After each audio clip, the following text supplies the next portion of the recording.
Hello guys, in this video I'll show you how you can fix please close interception before starting the game. So first of all, open a browser, then you just need to write interception GitHub and click basically GitHub by Oblivion interception, right?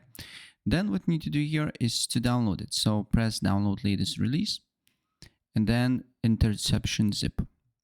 Make sure to download whatever you like. I will download on my desktop. Then right click again, extract all, and then extract that particular interception here. So with the files you don't need to do nothing, just open up cmd, command prompt, and run as admin. Make sure to run command prompt as admin. And then you need to put few commands here.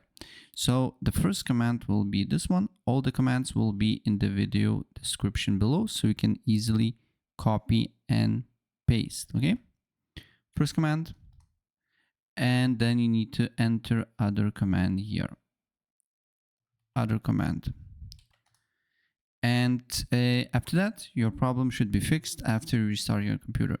Currently I don't have this problem, so as you can see here for me it says the system cannot find the path specified, but for you, if you have this problem, it should work. So that's pretty much it. If I help you out, please press like.